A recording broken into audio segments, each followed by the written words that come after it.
त्रिदलं त्रिगुणाकारं त्रिनेत्रचं त्रियायुधं त्रिजन्मपापसंहार ಏಕಬಿಲ್ವಂ ಶಿವಾರ್ಪಣಂ. ಶ್ರೀ ಆದಿಶಂಕರಾಚಾರ್ಯರು ರಚಿಸಿರುವ ಪ್ರಸಿದ್ಧ ಒಂದು ಬಿಲ್ವಾಷ್ಟಕ ಶ್ಲೋಕ ಅಂತಲೇ ಹೇಳ್ಬೋದು. ನಮಸ್ತೆ, ಎಲ್ಲರೂ ಹೇಗಿದ್ದೀರಾ? ಚೆನ್ನಾಗಿದ್ದೀರಾ? ನಾನು ಕೂಡ ಚೆನ್ನಾಗಿದ್ದೀನಿ. Welcome back to my channel. ಇವತ್ತಿನ ಒಂದು ವಿಡಿಯೋದಲ್ಲಿ ನಾನು ಎಲ್ರಿಗೂ ತುಂಬ ಉಪಯುಕ್ತವಾದ ವಿಡಿಯೋನ ನಿಮ್ಮ ಜೊತೆ ಶೇರ್ ಮಾಡ್ತಾ ಇದ್ದೀನಿ. ಅದು ಏನಂದರೆ ಬಿಲ್ವಪತ್ರೆ ಹಾಗೂ ಬಿಲ್ವಪತ್ರೆ ಗಿಡ, ಬಿಲ್ವಪತ್ರೆ ಎಲೆ ಮತ್ತು ಬಿಲ್ವಪತ್ರೆಯ ಹಣ್ಣುಗಳ ಬಗ್ಗೆ ಯಾವ ಯಾವ ಪ್ರಯೋಜನಗಳಿದೆ, ಹೇಗೆ ಉಪಯೋಗನ ಮಾಡ್ಕೋಬೇಕು ಅನ್ನೋದನ್ನು ಈ ವಿಡಿಯೋದಲ್ಲಿ ತಿಳಿಸ್ತಾ ಹೋಗ್ತಾ ಇದ್ದೀನಿ. ಈ ವರ್ಷ ನಾವು ಬದನೆಕಾಯಿ ಬೆಳೆನ ಹಾಕಿದ್ವಿ, ತುಂಬ ಚೆನ್ನಾಗಿ ಬಂದಿದೆ. ಹಾಗಾಗಿ ಈಗ ನಮ್ಮ ಹೊಲದಲ್ಲಿ 3 ಬಿಲ್ವಪತ್ರೆಗಳ ಗಿಡಗಳು ಇವೆ. ಅದರಲ್ಲಿ ಅತಿ ದೊಡ್ಡ ಬಿಲ್ವಪತ್ರೆ ಗಿಡ ಅಂದರೆ ಇದೆ. ತುಂಬ ಅಂದರೆ ತುಂಬ ಹಣ್ಣುಗಳು, ಅಂದರೆ ಬಿಲ್ವದ ಹಣ್ಣುಗಳು ಇಲ್ಲಿ ಬಿದ್ದಿತ್ತು. ಹಾಗಾಗಿ ಈ ಒಂದು ವಿಡಿಯೋನ ನಿಮ್ಮ ಜೊತೆ ಶೇರ್ ಮಾಡಬೇಕು ಅಂತೇಳಿ ಈ ವಿಡಿಯೋನ ಶೇರ್ ಮಾಡ್ತಾ ಇದ್ದೀನಿ. ಬಿಲ್ವಪತ್ರೆಯಿಂದ ನಾವು ಆರೋಗ್ಯ ತ್ರಿದಳ, ಈಗ ನೋಡ್ತಾ ಇರ್ಬೋದು ನೀವು, ತ್ರಿದಳ ಅಂದ್ರೇ ಹೇಳೋ ಹಾಗೆ 3 ದಳಗಳನ್ನು ಹೊಂದಿರುವಂಥ ಒಂದು ಎಲೆ ಅಂತಲೇ ಹೇಳ್ಬೋದು. ಇದು ಪುರಾಣ ಪುಣ್ಯಕಥೆಗಳಲ್ಲಿ ಕೂಡ ನೀವು ಕೇಳಿರೋ ಹಾಗೆ ಶಿವನಿಗೆ ಪ್ರಿಯವಾದ ಒಂದು ಪತ್ರಿ ಅಥವಾ ದಳ ಅಂತಲೇ ಹೇಳಲಾಗುತ್ತೆ. ಸಮುದ್ರ ಮಂಥನವಾದಾಗ ರಾಕ್ಷಸರು ಮತ್ತು ದೇವತೆಗಳ ಮಧ್ಯೆ ಸಮುದ್ರ ಮಂಥನ ಆದಾಗ ಶಿವ ವಿಷವನ್ನು ಕುಡಿತಾನೆ, ಜಗತ್ತಿಗೆ ಅಮೃತವನ್ನು ಕೊಡುತ್ತಾನೆ ಅಂತೇಳಿ ನಿಮ್ಗೆಲ್ರಿಗೂ ತಿಳಿದೇ ಇರೋ ಹಾಗೆ.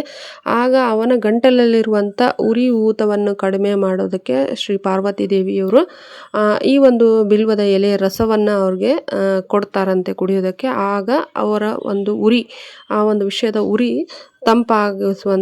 ತಂಪಾಗಿಸುತ್ತಂತೆ. ಹಾಗಾಗಿ ಪುರಾಣಗಳಲ್ಲಿ ಹೇಳಲಾಗಿದೆ.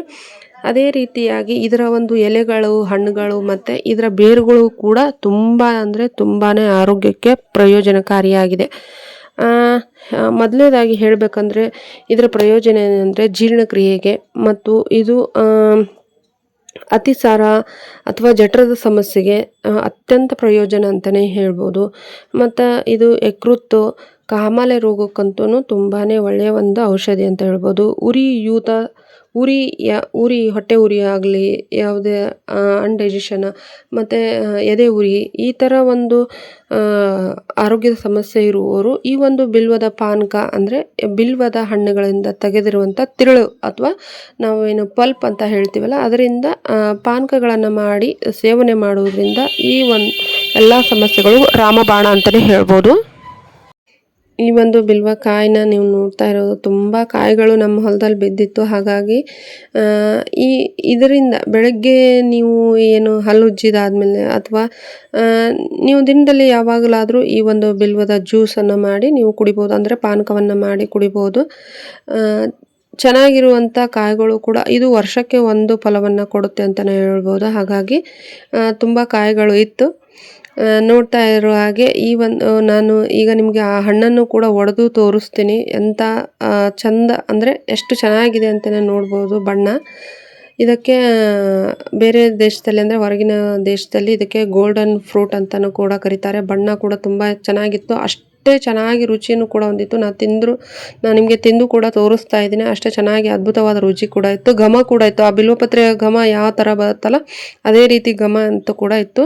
ನೀವು ಈ ಥರ ಪೂರ್ತಿ ಪಕ್ವವಾದ ಹಣ್ಣುಗಳನ್ನು ತೆಗೆದುಕೊಂಡ್ರೆ ಸ್ವಲ್ಪ ನೀವು ಬೆಲ್ಲ ಹಾಕದೇ ಇದ್ರೂ ಕೂಡ ಇದನ್ನು ಸ್ವಲ್ಪ ನೀರಲ್ಲಿ ಮಿಕ್ಸ್ ಮಾಡಿ, ಅಂದರೆ ಈ ಪಲ್ಪನ್ನು ನೀರಲ್ಲಿ ಮಿಕ್ಸ್ ಮಾಡಿ ಕೂಡ ಕುಡಿಬೋದು ಅಂತಲೇ ಹೇಳ್ಬೋದು.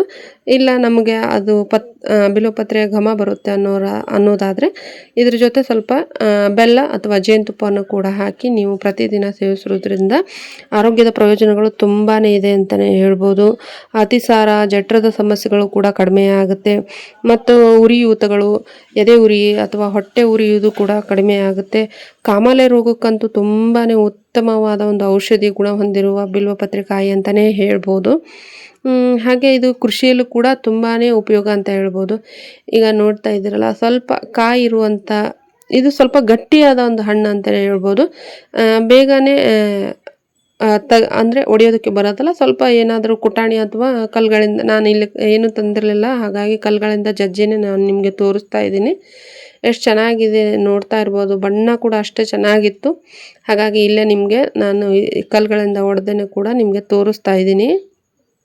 ನೋಡ್ತಾ ಇದ್ದೀರಲ್ಲ, ತುಂಬ ಅಂದರೆ ತುಂಬ ಚೆನ್ನಾಗಿ ಕಲರ್ ಕೂಡ ಬಂದಿತ್ತು. ಹಾಗೆ ನಾನು ಕೂಡ ಇವುಗಳನ್ನೆಲ್ಲ ಒಂದು ಬಕೆಟಲ್ಲಿ ಶೇಖರಣೆ ಮಾಡ್ಕೊಂಡು ಹೋಗಿ ನಿಮಗೆ ಇವತ್ತು ಬಿಲ್ವ ರಸಾಯನ ಹೇಗೆ ಮಾಡೋದು, ಹಾಗೆ ಬಿಲ್ವ ಪಾನಕವನ್ನು ಯಾವ ರೀತಿ ಮಾಡೋದು, ಅದರ ಪ್ರಯೋಜನಗಳಂತ ಹಾಗೆ ಈ ಬಿಲ್ವದ ಕಾಯಿಯ ಪಲ್ಪ್ ಅಂತ ಹೇಳ್ತೀವಲ್ಲ, ನಾವೇನು ಒಳಗಿರುವಂಥ ತಿರುಳನ್ನು ತೆಗೆದುಕೊಂಡು ಸಾವಯವ ಕೃಷಿ ಮಾಡೋರಿಗಂತೂ ತುಂಬ ಅಂದರೆ ತುಂಬಾ ಪ್ರಯೋಜನಕಾರಿ, ಉತ್ತಮ ಬೆಳೆಯನ್ನು ಪಡಿಬೋದು ಅಂತ ಹೇಳ್ಬೋದು. ಅದೇ ರೀತಿಯಾಗಿ ಕೃಷಿಯಲ್ಲಿ ಇದನ್ನು ಬಿಲ್ವಪತ್ರೆ ಮತ್ತು ಅದರ ಜೊತೆಗೆ ಸ್ವಲ್ಪ ಬೆಲ್ಲ ಪ್ರಮಾಣ ನಾನು ಕೂಡ ಈಗ ಹೇಳ್ತೀನಿ, ಬೆಲ್ಲದ ಪ್ರಮಾಣ ಎಷ್ಟು ಹಾಕ್ಬೇಕಂತೇಳಿ. ಮತ್ತು ಅದ್ರ ಜೊತೆಗೆ ಸ್ವಲ್ಪ ಹಸುವಿನ ಗಂಜಲ ಬೆರೆಸಿ ಒಂದು 30ರಿಂದ 45 ದಿನಗಳ ಕಾಲ ಶೇಖರಣೆ ಮಾಡಿ ಇಡಬೇಕಾಗುತ್ತೆ. ಆಗ ನಿಮಗೆ ಬಿಲ್ವ ರಸಾಯನ ತಯಾರಾಗುತ್ತೆ. ಈಗ ನೋಡ್ತಾ ಇರುವಾಗೆ ಈ ಕಾಯಿಗಳು ಚೆನ್ನಾಗಿರೋ ಕಾಯಿಗಳನ್ನು ತೆಗೆದುಕೊಂಡು, ಅಂದರೆ ನೀವು ಬಿಲ್ವದ ಪಾನಕವನ್ನು ಮಾಡಬೇಕಂದ್ರೆ ಚೆನ್ನಾಗಿರುವ ಕಾಯಿಗಳನ್ನು ತೊಗೋಬೋದು. ಸ್ವಲ್ಪ ಜಾಸ್ತಿ ದಿನ ಆಗಿರೋದ್ರಿಂದ, ಕೆಳಗಡೆ ಬಿದ್ದು ಜಾಸ್ತಿ ದಿನ ಆಗಿರೋದ್ರಿಂದ ಸ್ವಲ್ಪ ಬೇರೆ ಕಾಯಿಗಳಲ್ಲಿ ಫಂಗಸ್ ಕೂಡ ಬಂದಿತ್ತು. ಬಿಲ್ವ ರಸಾಯನ ಮಾಡೋದಕ್ಕೆ ಯಾವುದೇ ರೀತಿಯಾದ ಕಾಯಿಗಳಿಗೆ ಇದು ಇಲ್ಲ. ಹಾಗಾಗಿ ಅದು ಫಂಗಸ್ ಬಂದಿರುವಂಥ ಕಾಯಿಗಳನ್ನು ಕೂಡ ನೀವು ಅದರ ಪಲ್ಪನ್ನು ತೆಗೆದುಕೊಂಡು ಬಿಲ್ವ ರಸಾಯನ ಮಾಡ್ಕೋಬೋದು. ಪಾನಕಕ್ಕೆ ಮಾತ್ರ ತುಂಬ ಚೆನ್ನಾಗಿರುವಂಥ ಒಳ್ಳೆ ಕಾಯಿಗಳು ಅಥವಾ ಒಳ್ಳೆ ಹಣ್ಣುಗಳನ್ನು ತೆಗೆದುಕೊಂಡು ನೀವು ಬಿಲ್ವ ಪಾನಕವನ್ನು ಮಾಡಿ ಸೇವನೆ ಮಾಡ್ಬೋದು. ತುಂಬ ಮಳೆ ಕೂಡ ಬರ್ತಾ ಇತ್ತು, ನಿಮಗೆ ಕಾಣಿಸ್ತಾ ಇರ್ಬೋದು, ಗಾಳಿ ಕೂಡ ತುಂಬ ಇತ್ತು. ಹಾಗೆ ಹೋಗಿ ಎಲ್ಲ ಹಣ್ಣುಗಳನ್ನು ತೊಗೊಂಡು ಈಗ ಮನೆ ಕಡೆ ಬರ್ತಾ ಇದ್ದೀವಿ. ನೋಡ್ತಾ ಇರ್ಬೋದು, ಬಕೆಟಲ್ಲಿ ಇಷ್ಟು ಕಾಯಿಗಳನ್ನು ನಾನು ತೊಗೊಂಡಿದ್ದೀನಿ. ಇದನ್ನು ನೋಡಿದರೆ 1 kg ಅಷ್ಟು ನಮಗೆ ಬಿಲ್ವದ ತಿರುಳು ಅಥವಾ ಬಿಲ್ವದ ಪಲ್ಪ್ ಬರ್ಬೋದು. ಒಂದು 3 kg ಕಾಯಿ ಇದೆ, ಅದಕ್ಕೆ ಅಷ್ಟಂತೂ ಬರ್ಬೋದು ಅಂತ ನಾನು ತಿಳ್ಕೊಂಡಿದ್ದೀನಿ. ಬನ್ನಿ ಹಾಗಾದರೆ ಬಿಲ್ವದ ರಸಾಯನ ಮತ್ತು ಬಿಲ್ವದ ಪಾನಕವನ್ನು ಮಾಡೋದನ್ನು ನಾನು ನಿಮಗೆ ತೋರಿಸ್ತಾ ಹೋಗ್ತೀನಿ.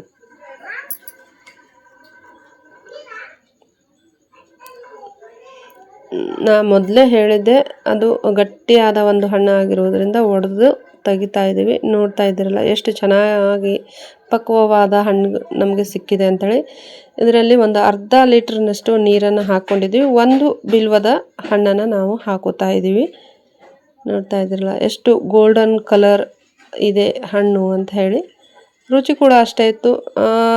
ನಮ್ಮ ತಾಯಿ ಕೂಡ ಹೇಳ್ತಾ ಇದ್ರು, ಈ ಬಿಲ್ವದ ಹಣ್ಣನ್ನು ಅವರು ಚಿಕ್ಕವರಿದ್ದಾಗ ತಿಂತಾ ಇದ್ರಂತೆ. ಅದರಲ್ಲಿರುವಂಥ ಬೀಜಗಳನ್ನು, ಅಂದರೆ ಪಲ್ಪನ್ನು ತೆಗೆದಾದ್ಮೇಲೆ ಬೀಜ ಏನು ಉಳಿತಲ್ಲ ಅದನ್ನು ನೀರಲ್ಲಿ ತೊಳೆದು ಕೂಡ ತಿಂತಾ ಇದ್ರಂತೆ. ಅದು ಒಂಥರ ಶೇಂಗಾ ಥರ, ನಾವೀಗೆಲ್ಲ ತಿನ್ನೋ ಶೇಂಗಾ ಥರನೇ ಅದೇ ರುಚಿ ಕೂಡ ಇತ್ತು. ನಾನು ಕೂಡ ತಿಂದೆ, ತುಂಬ ಚೆನ್ನಾಗಿ ರುಚಿ ಇತ್ತು. ಅದೇನು ಅಪಾಯ ಅಲ್ಲ ಅಂತಲೇ ಹೇಳ್ಬೋದು. ಈಗ ಎಲ್ಲ ಒಂದು ಹಣ್ಣಿನ ಪಲ್ಪನ್ನು ತೆಗೆದಾಯಿತು. ಚೆನ್ನಾಗಿ ಸ್ಪೂನಲ್ಲಿ, ಅಥವಾ ನೀವು ಸ್ಪೂನಲ್ಲಿ ಮಿಕ್ಸ್ ಮಾಡೋದಾಗಲಿಲ್ಲ ಅಂದರೂ ನೀಟಾಗಿ ಕೈಯಲ್ಲಿ ಮಿಕ್ಸ್ ಮಾಡಿ ಅದನ್ನು ಜ್ಯೂಸನ್ನು ಮಾಡ್ಬೋದು. ಸ್ವಲ್ಪ ಬೆಲ್ಲನೂ ಕೂಡ ಹಾಕಿ, ಈಗ ನೋಡ್ತಾ ಇದ್ದೀರಲ್ಲ, ನಾವು ಸ್ಪೂನಲ್ಲಿ ಮಿಕ್ಸ್ ಮಾಡೋದಾಗಲಿಲ್ಲ ಅಂದರೂ ಕೂಡ ಬೇಗ ಕರಗೋದಿಲ್ಲ ಅದು. ಹಾಗಾಗಿ ನಾವು ಕೈಲೇ ಮಿಕ್ಸ್ ಮಾಡಿ ನಿಮಗೆ ತೋರಿಸ್ತಾ ಇದ್ದೇವೆ. ಇದನ್ನು ಸೋಸಿ, ಅಂದರೆ ಶೋಧಿಸಿ ನಿಮಗೆ ಬೆಲ್ಲ ರುಚಿಯೇ ಇರುತ್ತೆ. ನಾವು ಇಲ್ಲಿ ಆರ್ಗ್ಯಾನಿಕ್ ಬೆಲ್ಲನ ಪುಡಿ ಮಾಡಿ ಹಾಕ್ಕೋತಾ ಇದ್ದೀವಿ. ತುಂಬ ಚೆನ್ನಾಗಿತ್ತು ಕೂಡ. ಕುಡಿಯೋದಕ್ಕೂ, ಕುಡಿದಾದ್ಮೇಲೆ ತಂಪಾದ ಒಂದು ಫೀಲ್ ನಿಮಗೆ ಗೊತ್ತಾಗುತ್ತೆ. ಅದು ಕುಡಿದಾದ್ಮೇಲೆ ಉರಿ ಊತ ಎಲ್ಲ ಕಡಿಮೆ ಆಗುತ್ತೆ ಅಂತಲೇ ಹೇಳ್ಬೋದು. ನೋಡ್ತಾ ಇದೆ, ಈ ರೀತಿಯಾಗಿ ಚೆನ್ನಾಗಿ ನೀವು ಅದನ್ನು ಮಿಕ್ಸ್ ಮಾಡಬೇಕಾಗುತ್ತೆ. ಯಾವುದೇ ರೀತಿ ಹಣ್ಣಿನ ಪಲ್ಪ್ ಇರ್ತೇನೆ ನೀಟಾಗಿ ಮಿಕ್ಸ್ ಮಾಡಿ ಶೋಧಿಸಿ ಈ ಒಂದು ಪಾನಕವನ್ನು ಕುಡಿಬೋದು. ಹೀಗೆ ಬಿಲ್ವದ ರಸಾಯನದ ಪಾನಕವನ್ನು ನೀವು ಮಾಡ್ಕೋಬಹುದು. ಈಗ ತೋರಿಸ್ತಾ ಇರೋದು ಬಿಲ್ವದ ಒಳಗಿರುವಂಥ ಬೀಜ. ಈ ಕಡೆ ನಾನು ಕೂಡ ಬಿಲ್ವದ ಕಾಯಿನ ಹೊಡಿತಾ ಇದ್ದೆ. ಅಂದರೆ ಬಿಲ್ವ ರಸಾಯನ ಮಾಡೋದಕ್ಕೆ ತುಂಬ ಕಾಯಿಗಳಿರೋದ್ರಿಂದ ನಾನು ಹೊಡೆದು ಅಮ್ಮನಿಗೆ, ಅಂದರೆ ನಮ್ಮ ತಾಯಿ ಬಂದಿರೋದ್ರಿಂದ ಅವರು ಕೂಡ ತುಂಬಾ ಹೆಲ್ಪ್ ಮಾಡಿದರು ನನಗೆ. ನೋಡ್ತಾ ಇದ್ದೀರಲ್ಲ, ಈ ರೀತಿ ತುಂಬ ಅಂದರೆ ತುಂಬ ಚೆನ್ನಾಗಿತ್ತು. ಕೈಯಲ್ಲಿ ಕೂಡ ಆಮೇಲೆ ನಾವು ಬಿಲ್ವ ರಸಾಯನ ಮಾಡಿದಾದ್ಮೇಲೆ ಕೈ ತೊಳೆಯುವಾಗ ಕೂಡ ಕೈ ಕೂಡ ಎಷ್ಟು ಮೃದು ಆಗಿತ್ತಂದರೆ ತುಂಬ ಸಾಫ್ಟ್ ಆದ ಫೀಲ್ ಕೂಡ ಗೊತ್ತಾಗುತ್ತೆ. ಇದು ತೆಗೆದಾದ್ಮೇಲೆ ನಿಮಗೆ ಕಾಯಿ ಏನು ಉಳಿಯುತ್ತಲ್ಲ, ಪಲ್ಪ್ ಎಲ್ಲ ತೆಗೆದಾದ್ಮೇಲೆ ಆ ಕಾಯಿನೂ ಕೂಡ ನೀವು ಒಂದು ಡ್ರಮ್ಮಲ್ಲಿ ಚಿಕ್ಕದಾಗಿ ಒಡೆದು, ಸಣ್ಣಗೆ ಅಂದರೆ ಚಿಕ್ಕದಾಗಿ ಒಡೆದು ಒಂದು ಡ್ರಮ್ಮಲ್ಲಿ ಒಂದು 3 ಕೆ ಜಿ ಕಾಯಿಗೆ ಒಂದು 10 ಲೀಟ್ರ್ ಅಥವಾ ನಿಮಗೆ ಎಷ್ಟಾಗುತ್ತೋ ಅಷ್ಟು ದೊಡ್ಡ ಬಕೆಟಲ್ಲಿ ಕೂಡ ಒಂದು 10 ಲೀಟ್ರ್ ನೀರು ಹಾಕಿ ಆರಾಮಾಗಿ 1 ಲೀಟ್ರ್ನಷ್ಟು ಹಸುವಿನ ಗಂಜಲವನ್ನು ಹಾಕಿ ಕೂಡ ಶೇಖರಣೆ ಮಾಡ್ಬೋದು. ನಾವು ಏನು ಈ ಪಲ್ಪ್ನ ಒಂದು ಬಿಲ್ವ ರಸಾಯನ ಮಾಡಿರ್ತೀವಲ್ಲ, ಕಾಯಿಯಲ್ಲಿರುವ ತಿರುಳನ್ನು ತೊಗೊಂಡು ಏನು ರಸಾಯನ ಮಾಡಿರ್ತೀವಲ್ಲ ಅದೊಂದು 30ರಿಂದ 45 ದಿವಸ ಟೈಮ್ ತೊಗೊಳುತ್ತೆ. ಆ ಒಂದು ಸಿಪ್ಪೆ ಒಂದು ನಾವು ಏನು ರಸಾಯನ ಮಾಡ್ತೀವಲ್ಲ ಅದು ಸ್ವಲ್ಪ ಜಾಸ್ತಿ ದಿನವನ್ನು ತಗೊಳುತ್ತೆ ಅಂತ, ಒಂದು 3 ತಿಂಗಳವರೆಗೂ ಆ ಒಂದು ರಸಾಯನ ಟೈಮನ್ನು ತಗೊಳುತ್ತೆ. ಅಂದರೆ ಹದವಾಗಿ ಆ ರಸಾಯನ ಆಗ ರೆಡಿ ಆಗುತ್ತೆ. ಈ ರೀತಿ ಚೆನ್ನಾಗಿ ಕೈಯಲ್ಲಿ ಸ್ಮ್ಯಾಶ್ ಮಾಡಬೇಕಾಗುತ್ತೆ. ಎಲ್ಲ ಹಣ್ಣನ್ನು ಮಿಕ್ಸ್ ಮಾಡಿ ನೀಟಾಗಿ ಸ್ಮ್ಯಾಶ್ ಮಾಡಬೇಕಾಗುತ್ತೆ. ನೋಡ್ತಾ ಇದ್ದೀರಲ್ಲ ಯಾವ ರೀತಿ ಅಂಥೇಳಿ ಒಂದಿಷ್ಟು ಕಾಯಿಗಳನ್ನು ಒಡೆದು ನಿಮಗೆ ತೋರಿಸ್ತಾ ಇದ್ದೀನಿ.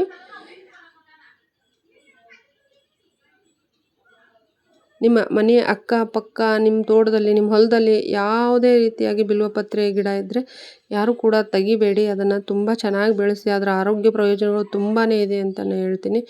ಈಗ ನೋಡ್ತಾ ಇದ್ರಲ್ಲ, ಇಷ್ಟು ಕಾಯಿಗಳನ್ನು ನಾವು ಏನು ತೊಗೊಂಡು ಬಂದಿದ್ವಲ್ಲ ಅಷ್ಟು ಕಾಯಿಗಳನ್ನು ಹೊಡೆದ್ರೆ ಇಷ್ಟು ನಮಗೆ ಅದರ ಒಂದು ಪಲ್ಪ್ ಸಿಕ್ಕಿದೆ. ಅಂದರೆ ಬಿಲ್ವಪತ್ರೆ ಕಾಯಿಯ ಪಲ್ಪ್ ಕೂಡ ಇಷ್ಟು ಸಿಕ್ಕಿದೆ. ಈಗ ನಾನಿಲ್ಲಿ ಒಂದು ದೊಡ್ಡ ಬಕೆಟನ್ನು ತೊಗೊಂಡಿದ್ದೀನಿ, ಪೇಂಟ್ ಬಕೆಟನ್ನು. ಈಗ ನಾವು ತೊಗೊಂಡು ಬಂದಿರುವಂಥ ಬಿಲ್ವಕಾಯಿಗಳ ಪಲ್ಪು ಇಷ್ಟು ಆಗಿದೆ. ನೋಡ್ತಾ ಇರೋ ಹಾಗೆ ಈ ರೀತಿಯಾಗಿ ಎಲ್ಲವನ್ನು ಕಾಯಿಗಳ ಪಲ್ಪನ್ನು ತೆಗೆದು ಸ್ಮ್ಯಾಶ್ ಮಾಡಿದಾಗ ಇಷ್ಟು ತಿರುಳು, ಅಂದರೆ ನಮಗೆ ಇದು ಒಂದು 2 ಕೆ ಜಿಯಷ್ಟು ನಮಗೆ ಈ ಬಿಲ್ವಪತ್ರೆ ಕಾಯಿ ಪಲ್ಪ್ ಕೂಡ ಸಿಕ್ತು. ಇದನ್ನು ಒಂದು ಪೇಂಟ್ ಬಕೆಟ್, ಅಂದರೆ ಒಂದು 10 ಲೀಟರ್ ಅಥವಾ 15 ಲೀಟ್ರ್ ಪೇಂಟ್ ಬಕೆಟನ್ನು ತೊಗೊಂಡು ಹಾಕ್ತಾಯಿದ್ದೀನಿ. ಅದಕ್ಕೆ ಬೆಲ್ಲನೂ ಕೂಡ ಸೇರಿಸ್ತಾ ಇದ್ದೀವಿ. ಇದರ ಪ್ರಮಾಣ ಏನಂದರೆ, ನೀವು 1 ಕೆ ಜಿ ಪತ್ರಿಕಾಯಿಯ ಪಲ್ಪನ್ನು ತೊಗೊಂಡ್ರೆ ಅದಕ್ಕೆ ನೀವು 2.5 ಕೆ ಜಿಯಷ್ಟು ಬೆಲ್ಲನ ಹಾಕ್ಬೋದು. ಅದೇ ರೀತಿಯಾಗಿ ನಾನು ಇಲ್ಲಿ 2 ಕೆ ಜಿ ತೊಗೊಂಡಿರೋದ್ರಿಂದ ಇಲ್ಲಿ ನಾನು 4ರಿಂದ 5 ಕೆ ಜಿ ಬೆಲ್ಲನ ಹಾಕ್ಕೊಂಡಿದ್ದೀನಿ ಅಂತಲೇ ಹೇಳ್ಬೋದು. ಅದು ಸ್ವಲ್ಪ ಕ್ಷಮಿಸಬೇಕು. ಒಂದು ಸಲ ಬೆಲ್ಲ ಹಾಕಿದ್ದಷ್ಟೇ ನೀವು ನೋಡಿರ್ಬೋದು. ಇನ್ನೊಂದು ಸಲ ಬೆಲ್ಲ ಹಾಕಿರೋ ಕ್ಲಿಪ್ಪು ಮಿಸ್ ಆಗಿದೆ ವಿಡಿಯೋದಲ್ಲಿ, ಸಾರಿ ಅಂತ ಕೇಳ್ತಾ ಇದ್ದೀನಿ. ಅದಕ್ಕೆ ಒಂದು 10 ಲೀಟರ್ ನೀರನ್ನ ಬೆರೆಸ್ಕೊತಾ ಇದ್ದೀನಿ. 10ರಿಂದ 15 ಲೀಟ್ರ್ ನೀರು ಬೆರೆಸ್ಕೊಂಡ್ರೂ ಪರವಾಗಿಲ್ಲ. ಆರಾಮಾಗಿ ನೀವು ನೀರನ್ನ ಬೆರೆಸ್ಕೋಬೋದು. ನೀಟಾಗಿ ಒಂದು ದೊಡ್ಡ ಸ್ಪೂನು ಅಥವಾ ದೊಡ್ಡದಾದ ಕಟ್ಗೆನ ಯೂಸ್ ಮಾಡಿಕೊಂಡು ಮಿಕ್ಸ್ ಮಾಡಿ ಇಡಬೇಕಾಗುತ್ತೆ. ಈ ರೀತಿ ಕೈಲಿ ಕೂಡ ನೀವು ಆರಾಮಾಗಿ ಚೆನ್ನಾಗಿ 2 ಬೆಲ್ಲ ಮತ್ತು ಒಂದು ಏನು ಬಿಲ್ವದ ಪಲ್ಪ್ ಇತ್ತಲ್ಲ ಅದನ್ನು ಮಿಕ್ಸ್ ಮಾಡಿ ಈ ರೀತಿ ಕವರ್ ಮಾಡಿ ಒಂದು 30ರಿಂದ 45 ದಿವಸ ಇಟ್ಟರೆ ನಿಮಗೆ ಆರಾಮಾಗಿ ಬಿಲ್ವ ರಸಾಯನ ರೆಡಿ ಆಗುತ್ತೆ. ಇದನ್ನು ಬಳಸೋದೇನೆಂದರೆ, 1 ಲೀಟ್ರ್ ಬಿಲ್ವ ರಸಾಯನಕ್ಕೆ ನೀವು 10ರಿಂದ 20 ಲೀಟ್ರನ್ನ ನೀರು ಹಾಕಿ ಆರಾಮಾಗಿ ನಿಮ್ಮ ಯಾವುದೇ ಬೆಳೆಗಳಿರಲಿ ಆ ಬೆಳೆಗೆ ನೀವು ಸಿಂಪಡಣೆಯನ್ನು ಮಾಡ್ಬೋದು. ದುಪ್ಪಟ್ಟು ಬೆಳೆಯನ್ನು ನೀವು ತಗೋಬೋದು. ಹಾಗೆ ಕೃಷಿಯಲ್ಲಿ ತುಂಬ ಅಂದರೆ ತುಂಬಾ ಉಪಯೋಗ ಇದೆ. ಇದರ ನೀವು ಯಾವ ಬೆಳೆಗಳಿಗೆ ಹಾಕಿದರೂ ಬೇರುಗಳನ್ನು ಹಾಕ್ಬೋದು ಅಥವಾ ಎಲೆಗಳಿಗೂ ಕೂಡ ಸಿಂಪಡಣೆ ಮಾಡೋದ್ರಿಂದ ಉತ್ತಮ ಬೆಳೆಯನ್ನು ಪಡಿಬೋದು ಅಂತ ಹೇಳ್ತೀನಿ. ಈ ಒಂದು ವಿಡಿಯೋ ನಿಮ್ಮೆಲ್ರಿಗೂ ಇಷ್ಟ ಆಗಿದೆ ಅಂತ ತಿಳ್ಕೊಂಡಿದ್ದೇನೆ. ಈ ರೀತಿಯಾಗಿ ನೀವು ಬಿಲ್ವಪತ್ರೆ ಕಾಯಿ ಮತ್ತು ಬಿಲ್ವಪತ್ರೆಯನ್ನು ಪ್ರಯೋಜನ ಪಡೆದುಕೊಳ್ಳಿ ಅಂತ ಹೇಳ್ತಾ, ಮತ್ತು ಕೂಡ ಯಾರು ನನ್ನ ಚಾನಲನ್ನು ಸಬ್ಸ್ಕ್ರೈಬ್ ಮಾಡ್ಕೊಂಡಿಲ್ಲ ಪ್ಲೀಸ್ ಸಬ್ಸ್ಕ್ರೈಬ್ ಮಾಡಿಕೊಂಡು ಸಪೋರ್ಟ್ ಮಾಡಿ ಅಂತ ಕೇಳ್ತಾ ಇದ್ದೀನಿ. ಇಲ್ಲಿವರೆಗೂ ನನ್ನ ವಿಡಿಯೋನ ನೋಡಿದ್ದಕ್ಕೆ ತುಂಬ ಧನ್ಯವಾದಗಳು.